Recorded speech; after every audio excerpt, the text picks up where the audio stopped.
muy contento por esta oportunidad que el Señor nos concede de poder estar acá. Traigo saludos muy amorosos, muy cariñosos de parte de los hermanos del Salvador, de Iglesia Bautista Reformada, Gracia y Verdad. Y créanme que estamos muy contentos de poder estar aquí por segundo año consecutivo, por la gracia de Dios. Agradecemos de verdad la hospitalidad. El hermano Yair, su esposa, su suegra han sido maravillosos con nosotros.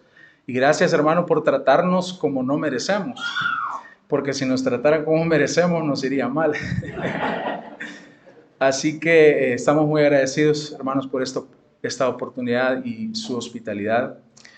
Meditaba anoche que estos momentos de reunión son muy valiosos. Podemos estar con hermanos de distintos países y es lo más cercano al cielo, hermanos. Así que tenemos que disfrutar estos momentos. Vamos a hablar, hermanos, acerca de un tema que continúa lo que ya se ha venido hablando por los demás expositores, y es acerca de Cristo Rey, Cristo el Rey. Cuando nosotros pensamos, hermanos, respecto a la Biblia, respecto a los temas, cómo está compuesta por diferentes secciones, por libros, por temáticas, por doctrinas, nos ponemos a veces a pensar que son todos ellos aislados y que cada uno de ellos sucedió que de pronto se le ocurrió a uno de los autores o a geógrafos, como se le llaman los escritores, y que tenían nada más algo que decir en el momento y que no iba a servir para el futuro. Pero cuando nosotros nos ponemos a pensar en la estructura que tiene la palabra de Dios, todo su contenido, finalmente nos damos cuenta que existe una unidad, y llegamos siempre al trasfondo que existe un mismo autor y que ese autor es Dios, el Dios verdadero, a quien nosotros adoramos. Esto hace a la Biblia un libro que es único, precisamente por eso, porque ha sido inspirado y dado por Dios a los hombres. Solamente Él pudo haber logrado que hombres de distintas posiciones sociales, que de distintas formas de vida, épocas, condiciones, idiomas y habilidades, en un proceso de siglos tuviera una unidad. Entonces la pregunta es, ¿cuál es entonces el tema principal de la Biblia? Sabemos que es Cristo. Cristo y su reino. Cristo y su reino. Solemos pensar respecto a la Biblia, y así lo entendíamos antes, y decíamos la Biblia, el tema central de la Biblia es solo la historia de la redención. Sin embargo, eso colocaría al hombre en el centro. Y no debería de ser así. Debemos pensar mucho más allá, algo más grande. Y eso es precisamente el reino de Dios, su gloria, ese Dios glorificado, su soberanía, su señorío manifestado en la creación y de forma especial en la vida del hombre.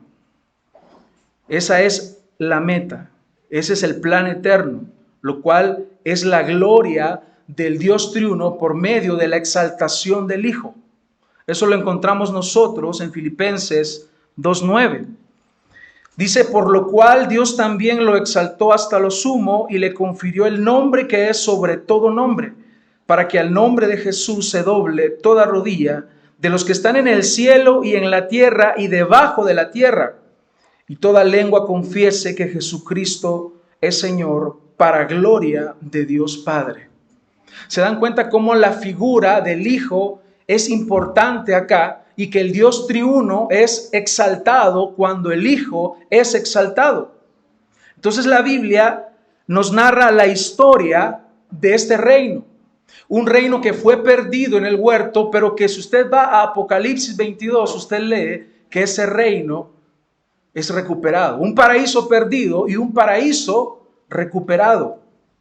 Así que esta historia es progresiva y nos va contando cómo Dios atrae, busca y lleva a sus elegidos hacia su reino. En el Antiguo Testamento nosotros encontramos lo que ya se nos ha dicho anteriormente por parte de nuestros hermanos. Por ejemplo, el oficio de profeta, lo acabamos de ver. Se va a hablar acerca del oficio sacerdotal posteriormente. Y ahora estamos hablando de este oficio de rey. Y en los escritos que encontramos en el Antiguo Testamento, nosotros vemos que todo eso era sombra o tipos de algo que vendría posteriormente y que sería manifestado en plenitud por medio de Jesucristo. Existen profecías mesiánicas, en particular sobre el reinado del Mesías, como Dios se lo prometió al rey David. Segundo de Samuel 7:16 dice: y será afirmada tu casa y tu reino para siempre delante de tu rostro, y tu trono será estable eternamente. Yo pregunto, ¿eso puede ser posible en un hombre que sabe que va a morir? No. ¿Puede ser posible en él? No. Por lo tanto, esta profecía es mesiánica y apunta a Dios, hombre, al Mesías, que como vimos, y que así tiene que ser explicado inicialmente, que ese intermediario, ese mediador, tenía que ser Dios y hombre para que esto pudiese cumplirse. Más adelante, cuando la casa de David estaba en una clara decadencia, el profeta Isaías intensifica las profecías señalando al Mesías que habría de venir.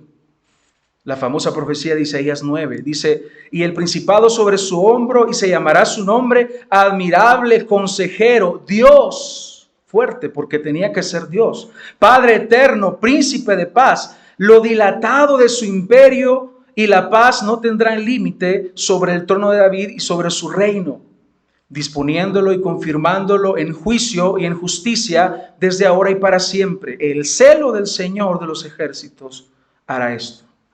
También existen muchos salmos que hablan al respecto. Tenemos el Salmo 45, 72, 110. Miqueas posteriormente dice: pero tú, Belén, Éfrata, pequeña para estar entre las familias de Judá, de ti me saldrá el que será Señor de Israel, y sus salidas son desde el principio de los días de la eternidad. Apunta a Cristo, quien es Dios. Apunta a ese rey. En Daniel tenemos, en Daniel 7:13, una visión que él tiene y dice: le fue dado dominio, gloria y reino, para que todos los pueblos, naciones y lengua le sirvieran. Su dominio es dominio eterno que nunca pasará, y su reino uno que no será destruido. Por lo tanto, lo que estamos viendo aquí son referencias que nos hablan acerca de ese reino que habría de venir. Ahora, si vamos al Nuevo Testamento, vemos ahí el cumplimiento de todas estas promesas que fueron dadas en el Antiguo Testamento. Por eso es que cuando el Evangelio inicia a ser predicado en el Nuevo Testamento, nosotros encontramos en Mateo 4:17, desde entonces Jesús comenzó a predicar y a decir: arrepentíos, porque ¿el qué? El reino de los cielos se ha acercado. Pero no solamente eso, en el anuncio que el ángel le da a María, en Lucas 1:32, dice: este será grande y será llamado Hijo del Altísimo, y el Señor Dios le dará el trono de David su padre, y reinará sobre la casa de Jacob para siempre, y su reino no tendrá fin. ¿Qué vemos, hermanos, acá? El cumplimiento de las profecías respecto a su reino. De pronto encontramos en Lucas 17:20, habiendo preguntado los fariseos a Jesús cuándo vendría el reino de Dios, ¿qué les responde? El reino de Dios no viene con señales visibles, ni dirán: miren, aquí está o ahí está, porque el reino de Dios está entre ustedes, porque donde está el rey, ahí es el reino. En otras palabras, el evangelio que nosotros predicamos anuncia a un rey, anuncia a un señor. Y cuando hablamos de rey, hablamos de dominio, hablamos de autoridad, hablamos de poder, hablamos de que se da una voluntad y esa voluntad tiene que cumplirse. Así que cuando hablamos del tema del reino, debemos visualizarlo en dos áreas. Número uno, el reino de Dios en toda la creación. Esto teológicamente se conoce como reino en poder. Pero además, el Señor gobierna sobre los que ha decidido redimir, es decir, sobre nosotros, su iglesia, sobre sus hijos, tanto individualmente como a nivel colectivo en la iglesia. Y esto se le llama el reino de gracia. Así que tenemos dos aspectos a considerar: el reino de poder y el reino de gracia. Al final del Nuevo Testamento, entonces, encontramos la culminación de este tema. En Apocalipsis 19:16 dice: el Señor, veamos al Señor sentado sobre un trono y sus enemigos sujetos a él, y un nombre nuevo. Dice: y en su vestidura y en su muslo tiene escrito este nombre: Rey de Reyes y Señor de Señores. Entonces, hermanos, ¿qué es el reino de Dios? Quiero recalcar que antes de hablar acerca del rey y su oficio, es necesario que entendamos el reino de Dios. El reino de Dios nosotros no lo encontramos escrito como tal en el Antiguo Testamento, porque es nada más un concepto que está implícito. Y quiero ahora valerme de la definición de Graham Goldsworthy. Él dice: el reino de Dios es el pueblo de Dios en el lugar de Dios, bajo el gobierno de Dios y la bendición de Dios. Parece muy simple como para un tema tan complejo, pero esta estructura nos permite a nosotros pensar. Si vamos al Génesis, algo que ustedes ya vieron, la Iglesia Antorcha estaba estudiando Génesis, ¿no? ¿Verdad, hermanos? ¿Sí? Entonces ustedes ya lo vieron al principio, en el huerto. Quiero que piensen que ahí está manifestado el reino de Dios, porque ahí en el reino de Dios, en esa manifestación en Génesis, tenemos al pueblo de Dios, tenemos a Adán y a Eva. Están en el lugar de Dios, donde Él los puso. Están bajo el gobierno de Dios, sometiéndose a Él, y están, por lo tanto, bajo la bendición de Dios. Pero ¿qué es lo que ellos eligen? Todo lo contrario, porque ellos cayeron. Así que nuestro Dios triuno es rey de toda la creación, pero al mismo tiempo Él desea establecer su gobierno en la vida del hombre y le provee una dulce comunión, la cual se perdió en el huerto. Y esto solamente es posible que pueda restablecerse a través del mediador, que es Cristo Jesús. Entonces la palabra de Dios, hermanos, nos habla que el reino de Dios, y nos da a entender esto, que se refiere a su soberanía sobre toda la creación, por cuanto Él es Dios. Cualquiera de ustedes puede decir: ¿pero acaso no Él reina? Sí, reina sobre toda la creación. ¿Y por qué hablamos después se hablaba en el Nuevo Testamento acerca de la venida del reino? ¿Acaso no ya reinaba? Sí, reina sobre su creación, reina de esa forma, por cuanto Él es Dios de todo lo creado, es el creador de todas las cosas. Pero también se refiere al reino en las personas que obedecen su voluntad real.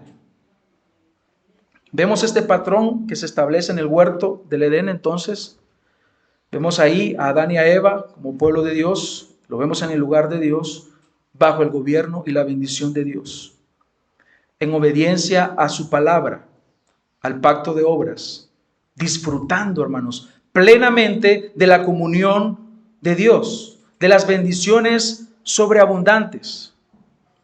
Es en la creación original donde nosotros podemos ver este modelo del reino, y se perdió, lastimosamente.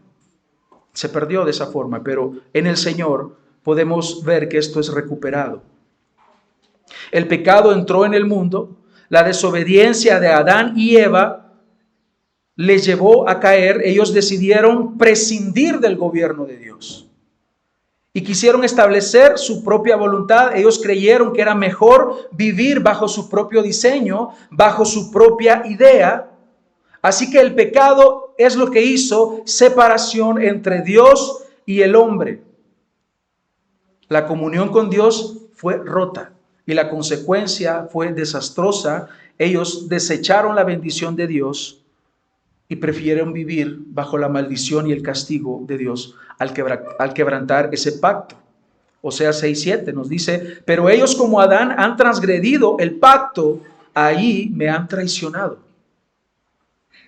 Por aquellos que buscan un texto que pueda hablar acerca de del pacto de obras en aquel entonces, tenemos Oseas 6:7. Sin embargo, hermanos, Dios determina en su soberanía restablecer su reino a partir de la caída. Y vemos cómo Dios progresivamente va obrando para que su reino se restaure poco a poco en la historia. De manera que observamos en la Biblia un reino prometido, Génesis 3:15.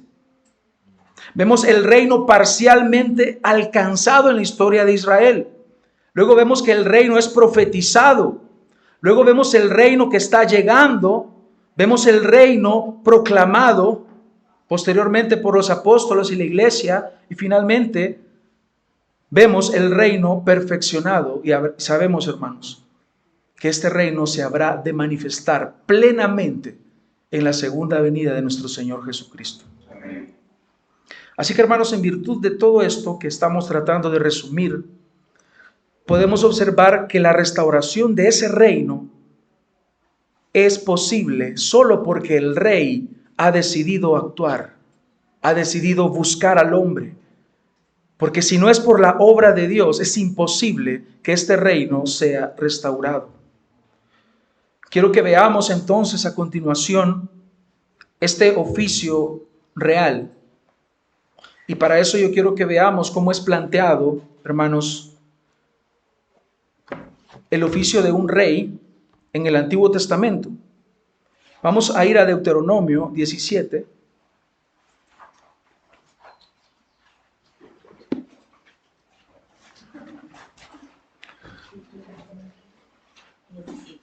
Versículo 14.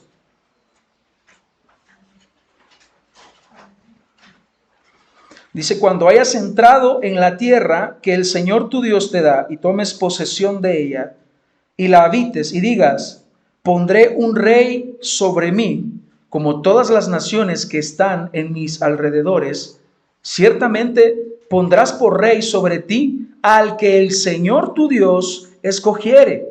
De entre tus hermanos pondrás rey sobre ti. No podrás poner sobre ti a hombre extranjero que no sea tu hermano. Pero él no aumentará para sí caballos, ni hará volver al pueblo a Egipto con el fin de aumentar caballos, porque el Señor os ha dicho: no volváis nunca por este camino. Ni tomará para sí muchas mujeres, para que su corazón no se desvíe, ni plata ni oro amontonará para sí en abundancia. Cuando se siente sobre el trono de su reino, entonces escribirá para sí en un libro una copia de esta ley, del original que está al cuidado de los sacerdotes levitas, y lo tendrá consigo, y leerá en él todos los días de su vida, para que aprenda a temer al Señor su Dios, para guardar todas las palabras de esta ley y estos estatutos para ponerlos por obra, para que no se eleve su corazón sobre sus hermanos, ni se aparte el mandamiento a diestra ni a siniestra, a fin de que prolongue sus días en su reino, él y sus hijos, en medio de Israel. Este es un rey conforme al corazón de Dios. Ahora la pregunta es, ¿vemos que esto se da con los demás reyes que estuvieron en Israel? ¿Qué es lo que se nos plantea en el Antiguo Testamento? El fracaso de los hombres en cuanto a este oficio. Y para eso un ejemplo, hermanos. Vamos a ir a primero de Samuel, capítulo 8. Vamos a ir a ver cuando Israel pide un rey según su propia voluntad, según su propio deseo. Versículo 11.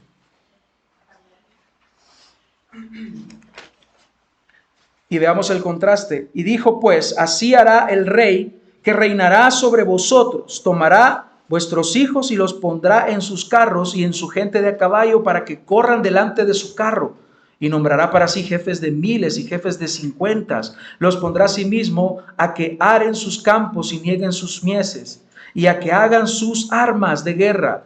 Y los pertrechos de sus carros tomará también a vuestras hijas para que sean perfumadoras, cocineras, amasadoras. Asimismo tomará lo mejor de vuestras tierras, de vuestras viñas, de vuestros olivares, y los dará a sus siervos. Diezmará vuestro ganado y vuestras viñas para dar a sus oficiales y a sus siervos. Tomará vuestros siervos y vuestras siervas, vuestros mejores jóvenes y vuestros asnos, y con ellos hará sus obras. Diezmará también vuestros rebaños y seréis sus siervos. Y clamaréis aquel día a causa de vuestro rey que os habréis elegido, mas el Señor no os responderá en aquel día. Pero el pueblo no quiso oír. Así que, ¿qué es lo que les está diciendo el Señor? Ustedes van a levantar a un hombre según su propia voluntad, que sea rey sobre ustedes, que se va a servir de ustedes para sí mismo. Pero nosotros vemos el oficio sacerdotal de Cristo, cómo se manifiesta, y Él dice: yo vengo a ustedes a servirles. ¿Qué es lo que sucede posteriormente? Bueno, lo que ya conocemos, el fracaso. Y si vamos a Ezequiel 34, el Señor recrimina a los pastores, a los guías, a los líderes. Vino a mi palabra, versículo 1, vamos a leer hasta el 5. Palabra del Señor diciendo: hijo de hombre, profetiza contra los pastores de Israel, profetiza y di a los pastores: así ha dicho el Señor. Ay de los pastores de Israel que se apacientan a sí mismos. ¿No apacientan los pastores a los rebaños? Coméis la grosura y os vestís de la lana, la engordada degolláis, mas no apacentáis a las ovejas. ¿No fortalecisteis las débiles ni curasteis las enfermas? ¿No vendasteis la perniquebrada? No volvisteis al redil la descarriada, ni buscasteis la perdida, sino que os habéis enseñoreado de ellas con dureza y con violencia, y andan errantes por falta de pastor, y son presa de todas las fieras del campo, y se han dispersado. Esto, hermanos, claramente tiene que aplicarse a aquellos que ejercían un oficio que el Señor les había llamado para que lo ejercieran a favor del pueblo. Pero ¿qué era lo que hacían? Se servían a sí mismos. Esto, hermanos, es el fracaso del hombre, lo cual, repito, no es así con nuestro sacerdote, nuestro profeta y nuestro rey. ¿Qué es lo que ha sucedido con este pueblo rebelde? Han dicho las palabras que encontramos en Lucas 19:14. No queremos que éste reine sobre nosotros. ¿Cómo es entonces el oficio que desempeña nuestro mediador? Recordemos que Cristo, hermanos, desempeña este triple oficio como profeta, sacerdote y rey. Y es de esta manera como este mediador se relaciona con nosotros. En el Edén, hermanos, no era necesario un mediador como ahora lo requerimos, porque Dios descendía al hombre, bajaba al hombre, se acercaba al hombre, porque no había pecado, y directamente el hombre tenía una relación con Dios, con el Dios verdadero. Experimentaba la bendición de este Dios, del Dios verdadero, experimentaba su señorío, pero el pecado irrumpe y quiebra esta relación. Por eso es que necesitamos, hermanos, un mediador, porque Él representa a Dios ante nosotros como profeta, nos representa a nosotros delante de Dios como sacerdote, para que nuestro beneficio hacia Dios, o mejor dicho, para que nosotros, en nuestro contexto donde nosotros vivimos y nos desarrollamos, podamos tener una vida de sujeción en nuestro entorno, una vida práctica. Porque esto, hermanos, no se tiene que quedar en un conocimiento teológico. Esta libretita no tiene que estar llena solo de conocimiento más que nuestro corazón. Esto, hermanos, es práctico. Porque todos decimos: Cristo es mi Rey, Cristo es mi Señor.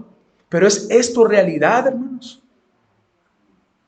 ¿Vivimos de acuerdo a esta realidad? En realidad Él es tu Señor, porque si hablamos de Rey, tenemos que hablar de que hay una voluntad que se manifiesta y debe cumplirse. Pero ¿qué tanto nosotros nos sometemos a este señorío, al dominio del Dios que decimos que nosotros adoramos?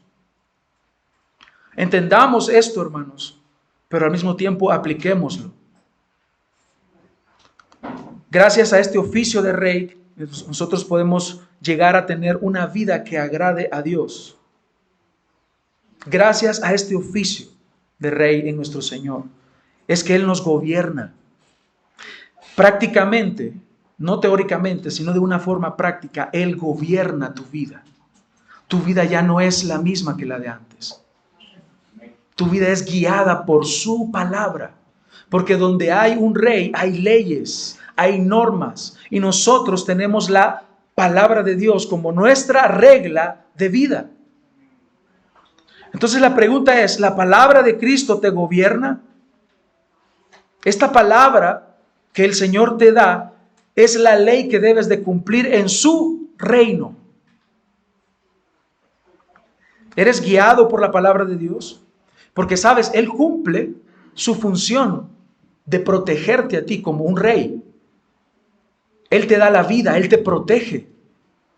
Él te bendice, te ha provisto de una familia, te ha provisto de un hogar, te ha provisto de trabajo, te ha provisto de una iglesia, porque es tu rey. Pero ¿cuál es la parte que corresponde a nosotros, hermanos? Es el sometimiento a la voluntad de ese rey. Y esto lo podemos resumir en una palabra, hermanos. Obediencia. Obediencia. No tienes que cuestionarle nada al rey. ¿Quién eres tú para cuestionar algo al rey? Por su misericordia es que no hemos sido consumidos. ¿Qué involucra este oficio entonces, este oficio real de Cristo? Involucra este oficio, que es esa designación que Él ha recibido de parte del Padre, como una actividad en nombre del Dios triuno para gobernar y para proteger a su iglesia, a sus hijos. Y esto es de forma personal, pero también es a nivel colectivo como iglesia. ¿Quién nos gobierna? Cristo. ¿Quién gobierna en la iglesia? ¿Quién es la cabeza de la iglesia, hermanos? Cristo. No es el pastor, es Cristo. ¿Quién es la cabeza del hogar? Finalmente es Cristo. Porque toda la autoridad que ha sido establecida por Cristo. Por lo tanto, Él es quien nos gobierna. Él es nuestro rey. Esto involucra dominio sobre la iglesia. Él gobierna a su iglesia. Él prescribe leyes en virtud de su oficio. Y demanda que estas leyes sean cumplidas por nosotros. Todos los que desempeñamos un oficio en la iglesia, derivamos nuestra autoridad de Él. El pastor deriva la autoridad de Cristo. El diácono deriva la autoridad de Cristo. Los padres en el hogar derivan la autoridad de Cristo. Y el Estado, hermanos, deriva la autoridad de Cristo. El Señor le dijo a Pilato que no tenía autoridad que no le fuera dada de parte de Dios. Y todos los aspectos de nuestra vida, hermanos, deben de ser gobernados por el Señor. Tú no puedes decir, esta parte de mi vida es mía y esta parte sí se la entrego al Señor. No, hermanos. Él es el gobernante supremo de nuestra vida. Eso implica que Él sea rey. ¿Por qué es que los cristianos fueron perseguidos en el primer siglo? Porque ellos no querían decir, el César es el rey. El César es Señor, el Curios. Ellos no podían morir por una mentira, pero sí estaban dispuestos a morir por la verdad. Y es que Cristo es Señor, que Cristo es Rey. Esa es la realidad que nosotros debemos atender en esta ocasión, hermanos. Que Él es el Rey, que Él nos gobierna. No digas, yo soy creyente, yo soy hijo de Dios o yo me someto al Rey en la iglesia. Porque toda tu vida, si es que eres un hijo de Dios, le pertenece por completo a Él. Romanos 13:1 nos habla acerca de esto. Sométase toda persona a las autoridades superiores, porque no hay autoridad sino de parte de Dios, y las que hay por Dios han sido establecidas. Cristo recibió entonces esta realeza cuando fue designado como mediador en el consejo intratrinitario o pacto intratrinitario, que ustedes ya lo han escuchado, el pacto de redención. Por eso, hermanos, podemos entender que esta autoridad que Él tiene como Rey es según el común acuerdo de este Dios triuno. Nosotros entendemos que Dios es tres personas, las tres personas son igualmente Dios, pero hay un solo Dios. Así que hay acuerdo entre ese Dios, las personas de la Trinidad. Ahora, ¿cómo nosotros podemos responder a esto, hermanos? sometiéndonos por completo en obediencia. Nosotros entendemos que este es el propósito eterno de este Dios que nosotros adoramos, del Dios verdadero. Por eso debemos entender que Cristo es Rey de la creación, pero también es Rey a nivel individual en cada persona que Él ha decidido salvar y redimir. ¿Qué hizo Él por ti? Colosenses 1:13 dice que Él nos libró. ¿De dónde? Del dominio de las tinieblas. Estabas en un reino. Estabas en el reino de las tinieblas. El hombre cree que estando sin Dios yo soy libre. Yo soy libre, yo hago lo que yo quiero, dice la persona. Pero no se da cuenta que es esclavo del pecado. No se da cuenta que está bajo el dominio de las tinieblas. Pero ¿qué es lo que hizo Cristo? Nos trasladó al reino de su Hijo amado. Eso es lo que Él ha hecho. ¿Por qué? Porque Él es el Rey. Él no tiene que pedir permiso a alguien para salvarlo. Porque Él es Señor de todo. Él es soberano. No creas en la idea falsa de aquel Dios que toca la puerta y anda buscando a alguien que le abra. Déjenme entrar. Por favor. Hay unos que dicen que Cristo es un caballero. Por eso Él no fuerza a las personas a venir. Claro que Él te transforma. Cuando Él quiso, Él te transformó. Creíste, viniste a Él en arrepentimiento. ¿Por qué? Porque Él te dio una vida nueva. Esta es la obra que el Señor ha hecho. También vemos, hermanos, en la palabra de Dios que este reino tiene que ser visto como una realidad presente. Romanos 14:17. Porque el reino de Dios no es comida ni bebida. Está hablando de una forma presente. El reino de Dios no es comida ni bebida, sino justicia y paz y gozo en el Espíritu. Pero al mismo tiempo se nos habla como una realidad que habrá de tener una manifestación futura. En 2 Timoteo 4:1 dice, en la presencia de Dios y de Cristo Jesús, que ha de juzgar a los vivos y a los muertos por su manifestación y por su reino. Te encargo solemnemente, le está diciendo a Timoteo. Así que, hermanos, debemos entender que este reino de Cristo es presente. Él reina ya. Él ya reina. Él ascendió a los cielos. Por eso decimos, Él está sentado ¿a dónde? A la diestra del Padre. Él está gobernando. Él nos está gobernando a nosotros. Entonces la teología reformada, hermanos, entiende históricamente que Cristo tiene un reino, pero también hay una distinción en la forma en cómo se ejerce su gobierno. Hablábamos el reino de poder, el reino de gracia, y hay algunos que hacen una distinción, el reino de gloria, pero es el mismo reino. En el caso de este reino de gracia y el reino de gloria, es nada más una distinción de momentos, nada más. El Catecismo Mayor de Westminster, en la pregunta 18, dice el reino, refiriéndose a esto, dice, su santa, sabia y poderosa preservación y gobierno de todas sus criaturas, a las cuales ordena, así como a todas las acciones de ellas, para su propia gloria. Porque Él lo gobierna absolutamente todas las cosas.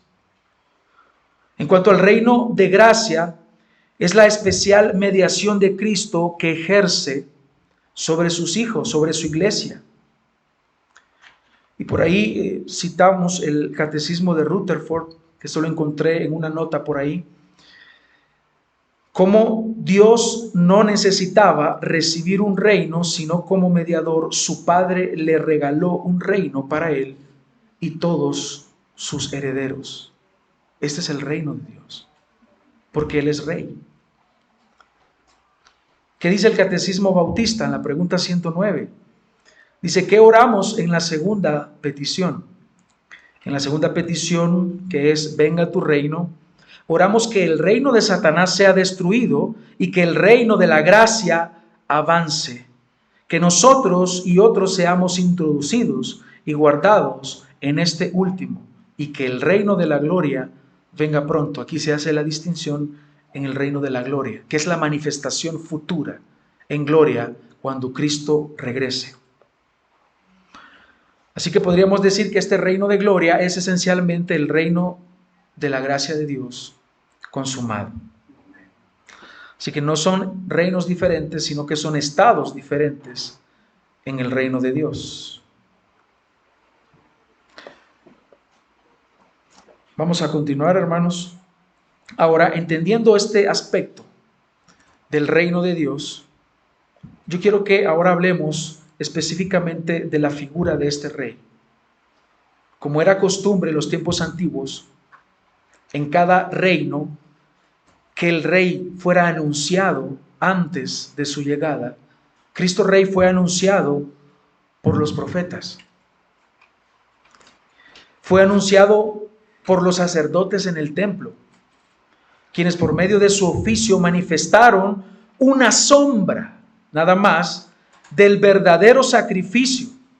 Y los reyes que vimos en el Antiguo Testamento brillaron como una luz tenue y débil, anunciando también la venida del Rey de Reyes. Los reyes en el Antiguo Pacto eran quienes guiaban al pueblo en las batallas, quienes dirigían la economía, dirigían las guerras, dirigían el carácter moral de la nación, administraban justicia, gobernaban en las obras de infraestructura de la nación y creaban también leyes. Y la figura del rey entonces representa dominio, poder y autoridad. Y esta figura real emerge no como una luz tenue, sino como una luz resplandeciente y brillante y gloriosa en la encarnación de Cristo. Por eso leemos en Lucas 2:11, porque les ha nacido hoy en la ciudad de David un Salvador, que es Cristo el Señor, quien fue profetizado como Dios mismo y como Rey en Isaías 9:6, como ya lo leímos. Este Rey es Dios y es hombre, y era necesario que fuera así para que pudiera ser nuestro mediador. Era necesario que Él fuera Dios y fuera hombre. Rey y Dios como creador y sustentador de todo lo que existe. Y Rey hombre como salvador y gobernante de los ciudadanos de su reino, como nuestro Señor, como nuestro gobernante. Por eso leemos en Hebreos 1, que ha sonado mucho en esta conferencia. Versículo 2. En estos días nos ha hablado por su Hijo, a quien constituyó heredero de todas las cosas, por medio de quien hizo también el universo. Él es el resplandor de su gloria y la expresión exacta de su naturaleza, y sostiene todas las cosas por la palabra de su poder. Después de llevar a cabo la purificación de los pecados, escuchen, el Hijo se sentó a la diestra de la majestad en las alturas, siendo mucho mejor que los ángeles, por cuanto ha heredado un nombre más excelente que ellos. Todo lo que prefiguró la realeza de Cristo en el Antiguo Testamento ha sido relegado a un estado de anticipación, de sombra o de tipo o de prefiguración. ¿Por qué? Porque todo eso señalaba a Cristo y ahora tiene una plena significación sola y exclusivamente en Cristo Jesús, quien es nuestro único mediador. Solo en este versículo, hermanos, encontramos la doctrina de la encarnación de Cristo. Encontramos el cumplimiento de las promesas mesiánicas en el Antiguo Testamento. Encontramos la obra salvífica de Dios en el hombre y encontramos al mismo tiempo la realeza de Cristo, su oficio real, su poder, su dominio, su autoridad al llamarle Señor. Así que la naturaleza de su oficio real tiene que ver, hermanos, con el sustento que Él mismo proporciona a sus hijos. El cuidado amoroso que Él te da a ti todos los días. El cuidado amoroso que Él le da a su iglesia, a los ciudadanos de su reino. Pero al mismo tiempo es Él quien nos gobierna y establece leyes y mandamientos que debemos cumplir en nuestra vida, por cuanto ya no nos pertenecemos a nosotros mismos, sino que le pertenecemos a Él, quien es nuestro Rey. Claro, pero cuando nosotros escuchamos que Él es nuestro ayudador, nos gusta escuchar eso. que Él es quien nos consuela, que Él es quien nos cuida. Escuchamos los beneficios de ese Rey y amamos eso, que Él es nuestro proveedor, que Él es quien pelea nuestras batallas, que Él nos defiende, que Él defiende a su pueblo. Pero no nos gusta escuchar que como Rey Él gobierna nuestra vida, Él gobierna nuestra voluntad, Él gobierna nuestra conciencia. Muchas personas quieren que Él sea su Rey por los beneficios, pero no quieren someterse a su voluntad y a su señorío. Ellos quieren los beneficios, pero no están dispuestos a morir por quien dice que es su Rey. Y siempre ha sido requerido de parte de los ciudadanos de un reino que sus ciudadanos estén dispuestos a morir por su Rey. Por eso, hermanos, no digamos que Cristo es nuestro Rey si no estamos dispuestos a someternos a su voluntad. Porque son palabras mentirosas, son palabras engañosas. No digas que Cristo es tu Rey si tú no estás dispuesto a trabajar en su reino. No hay lugar para los ociosos en el reino de Dios. No hay lugar para los haraganes en el reino de Dios. Todos están llamados a servir. Todos los ciudadanos del reino de Dios están llamados a trabajar por la gloria de Dios. Todos estamos llamados a trabajar por la extensión de su reino. Por eso decimos que no hay lugar para los ociosos. No digas que Él es tu Rey si no estás dispuesto a morir por Él. El apóstol Pablo decía, con Cristo estoy juntamente crucificado, muerto. Ya no vivo yo. Cristo vive en mí y lo que ahora vivo, lo vivo en la fe del Hijo de Dios. Si Él es tu Salvador, entonces también es tu Señor. Si proclamas a todas voces, Él es tu Señor, entonces obedécele. Si Él no es tu Señor, no eres salvo. No eres salvo. Por más que digas, soy cristiano, soy reformado, soy bautista, soy esto o aquello, si no te sometes a la voluntad de Dios, corre a Cristo. Arrepiéntete de tus pecados y cree en el Rey. Cree en su obra y en su sacrificio hecho en la cruz a favor de ti. De esta manera es la única forma que tú podrás huir del infierno. De lo contrario, la destrucción eterna te espera en el infierno. Porque sigues perteneciendo al reino de las tinieblas. ¿Cómo es que Cristo realiza ese oficio real en nosotros? Catecismo Menor Bautista, pregunta 26.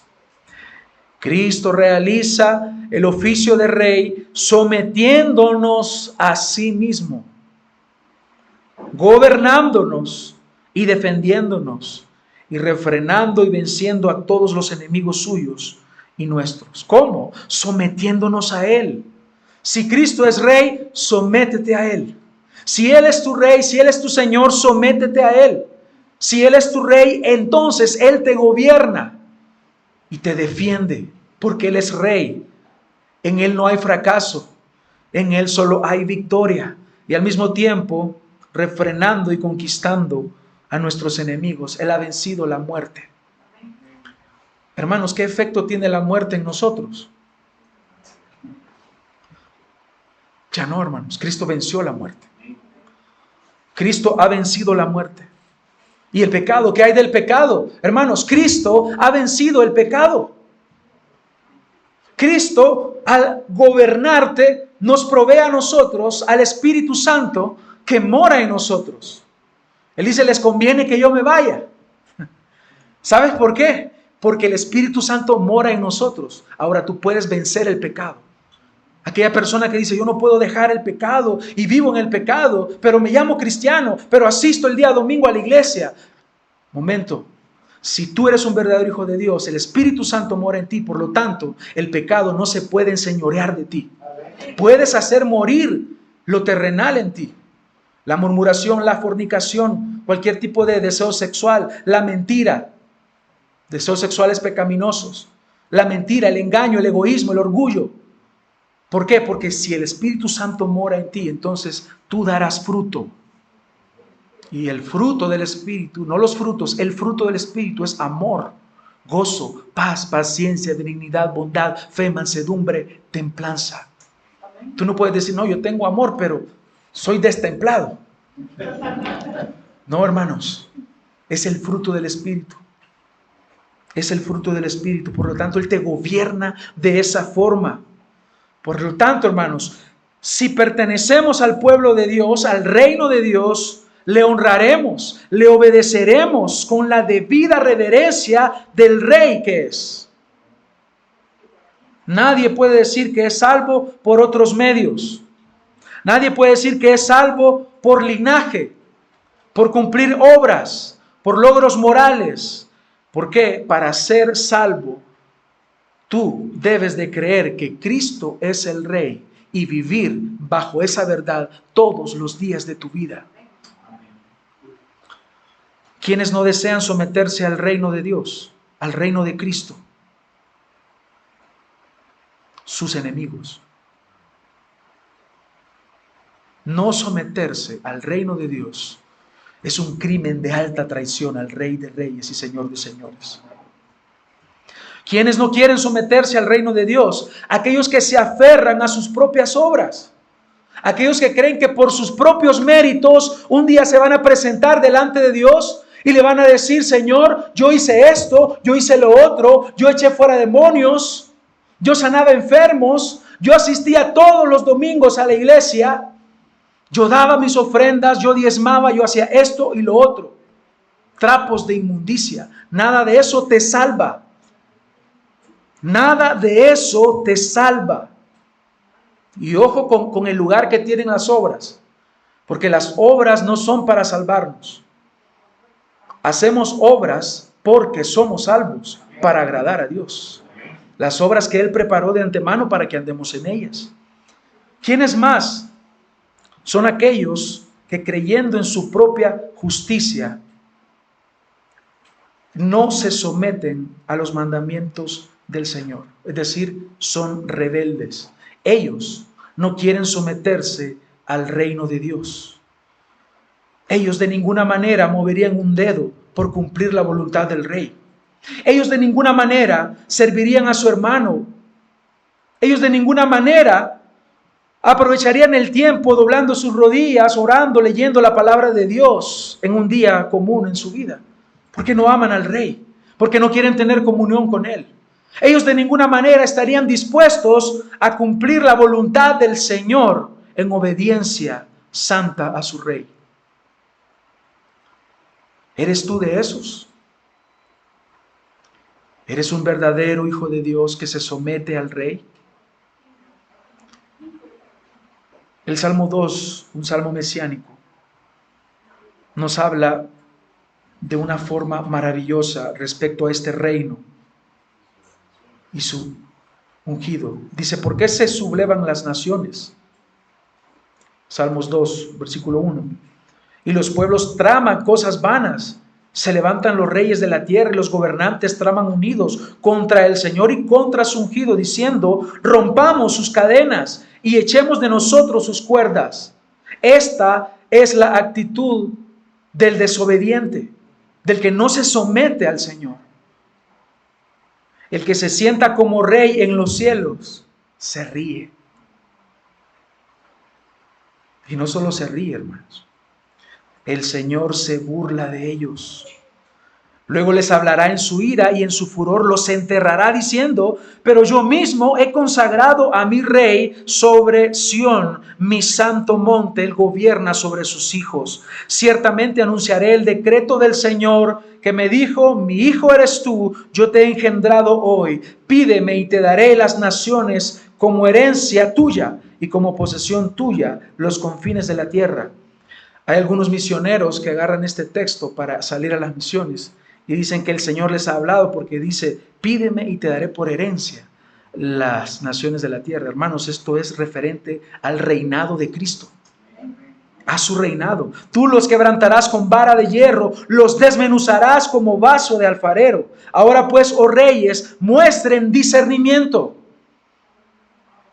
Esto es un llamado para nosotros, hermanos. Mostremos entendimiento, discernimiento, recibamos amonestación. O jueces de la tierra, dice, adoren al Señor con reverencia, porque Él está sentado en su trono. Adórale con reverencia. Alégrense con temblor. ¿Entiendes esta expresión? Alégrate, gózate, pero tiembla. Pero tiembla. Claro, no como los demonios, porque creen y tiemblan. Este es un temor, un temblor reverente, entendiendo que Él es Rey, para que puedas honrar al Hijo. Versículo 12. Honren al Hijo. Honra al Hijo de Dios, para que no se enoje y perezcan en el camino, pues puede inflamarse de repente su ira. Hermanos, esto es para temblar. Honra al Hijo. Pero ¿qué pasa cuando pecas? O cuando no has identificado el pecado y la ofensa. Por eso es que el salmista dice, líbrame de los pecados que me son ocultos. Aquellos que no he entendido, no los he visto. Hay personas que están pecando y probablemente por ignorancia no saben ahí que están ofendiendo a Dios. Y lo están deshonrando. Por eso es necesaria la guía de los hermanos para explicarles y exponerles el pecado, para que no continúen pecando. Para que puedas honrar al Hijo, que no se enoje y perezca en el camino, pues puede inflamarse de repente su ira. Pero mira cómo termina. Qué hermoso, hermanos, para los hijos de Dios, para que puedas observar la belleza y hermosura de tu Rey. Cuán bienaventurados son todos los que en Él se refugian o confían, dice Reina Valera. ¿Quién eres tú en este salmo? El que no toma amonestación, el que tiene una expresión de rompamos las cadenas y echemos de nosotros sus cuerdas, o eres aquel que se refugia en su Rey. ¿Quién eres tú? Hermanos, concluyo con esto. La realeza de Cristo tiene una aplicación en dos direcciones. Todo esto que hemos hablado. Primero, Él establece una relación de comunión apropiada entre Dios y su pueblo, porque Cristo es verdaderamente humano, pero también establece una relación apropiada entre su pueblo y Dios, porque Cristo es verdaderamente divino. Gracias a Cristo podemos estar unidos a Dios. Podemos disfrutar de las bendiciones de su reino. Podemos disfrutar de la comunión preciosa con nuestro Señor. Desde ya. Pero cuando estemos delante de Él y le veamos tal como Él es, y en la manifestación de su reino, cuando seamos transformados, cuando recibamos un cuerpo glorificado como el de Él, porque le veremos tal como Él es, porque seremos como Él es, entonces, hermanos, ese reino se habrá de manifestar de una forma plena. Hoy, en medio de debilidades y en medio de dificultades, ya podemos disfrutar del reino de Dios, porque el reino de Dios ya está entre nosotros. Pero si tú desprecias esto, ¿cómo podrías llegar al cielo? ¿Cómo podrías llegar a la presencia del Señor y de pronto querer aparentar estar ahí y disfrutar de Él y disfrutar de la comunión, si aquí no la puedes disfrutar? Porque ¿sabes quiénes serán tus compañeros en la eternidad? Ese hermano que tienes a la par. Ese hermano con el que tú luchas en algunas dificultades con él. Ese hermano que Dios te llama, que le ames, que lo perdones. Ese hermano que el Señor te ha puesto ahí para que puedas discipularlo. Con él estarás en la eternidad. Por eso ya podemos disfrutar de este reino de Dios. Él es el Rey. Él ha logrado para nosotros la comunión que se rompió en el huerto. En el Señor es que nosotros podemos ver al pueblo de Dios en el lugar de Dios, bajo el gobierno de Dios y la bendición de Dios. Es lo que Cristo ha logrado. La vida práctica del creyente está rendida a un solo propósito: la gloria del Rey. ¿Cómo? Mediante el cumplimiento de su voluntad. ¿Conoces tú la voluntad del Señor? Está en tu Biblia. La vida práctica de la iglesia también está enfocada solo a la gloria del Rey. ¿Cómo? Mediante la expansión de su reino y el cumplimiento de su voluntad expresado en la palabra de Dios. Por eso es que Dios bendice a las iglesias que son cristocéntricas. Por eso es que Dios bendice a las iglesias que tienen a la palabra de Dios como el centro. Por eso, hermanos, vivamos para nuestro Rey, nuestro mediador. Él está en nosotros y nosotros en Él. Cristo no solo es un sacerdote que se ofreció por nuestros pecados y nos representa ante el Padre, no solo es un profeta que habla a los hombres el mensaje del Dios verdadero, sino que Cristo también es nuestro Rey y gobierna nuestra vida entera. Quiero culminar, hermanos, con una frase de Abraham Kuyper. Dice: no hay una pulgada cuadrada en todo el campo de la existencia humana sobre la que Cristo, que es Señor sobre todo, no clame mío, porque todo le pertenece al Rey. Él es el creador de todo lo que existe, el sustentador de todo lo que existe. Él sostiene nuestra vida. Él ha logrado para nosotros la salvación que era imposible para nosotros lograr. Él logró para nosotros restituir la comunión con el Dios verdadero, nuestro representante en vida y muerte. Donde Adán falló, Cristo triunfó. Oremos.